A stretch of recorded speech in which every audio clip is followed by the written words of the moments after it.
Hello, I'm Julie Davis for Blick Art Materials, and today I'm going to show you something really fun that you can do with this, a sheet of dried up acrylic paint. You may have heard this called a skin because it's very flexible and a little bit elastic. Now I'm sure at one time you pulled dried paint out of the bottom of a palette and thought, there must be something you can do with that. Well, there certainly is. First, you'll need to intentionally create a skin. The surface is very important because the skin will need to be easily removed from it. A silicone-treated nonstick paper, such as Baker's parchment paper, works very well, and you can find this in your local supermarket. There are also palettes that are specially designed with a nonstick surface so that the paint is easily removed. Next, you're going to need acrylic paint. Any kind will do. You're just going to have to experiment to see what you like the best. I'm going to be using Blick Acrylic Student Acrylics. They're very fluid and a very economical paint. Squeeze some out over the surface, like so, and then take a piece of cardboard, scrap cardboard, and just smooth it out like this.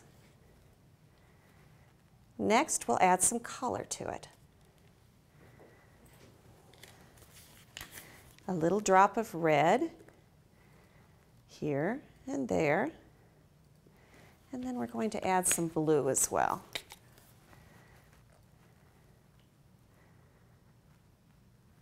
Now comes the fun part. We'll swirl our colors together. You can do this as simply as using a craft stick, or you can use another tool, such as a wide-tooth comb, to give it more of a marbleized look, like so. Once you have the skin to the point that you like it, set it aside and allow it to dry for at least 24 hours.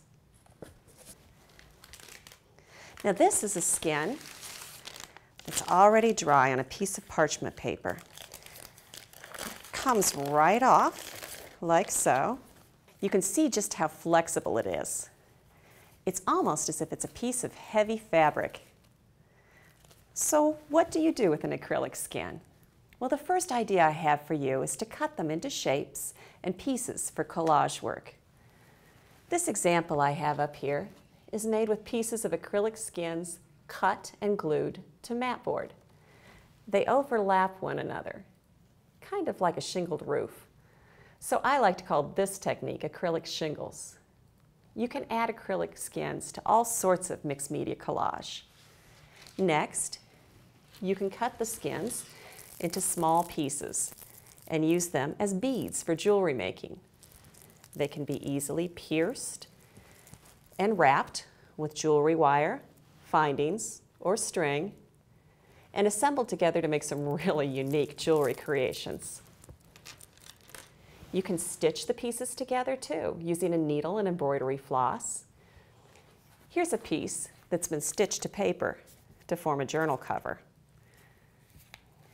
You can also use the skins just as a beginning surface for painting, printmaking, even pen and ink drawing projects.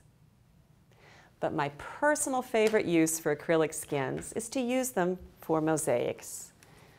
You can use the solid color as mosaic tiles, but to get the look of real glass, you need to make a transparent skin.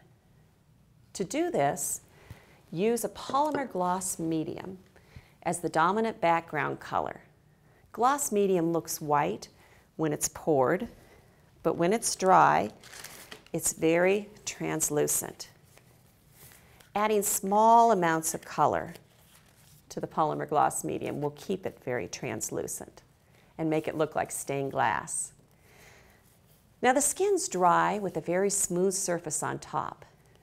If you cut shapes directly from the skin and press them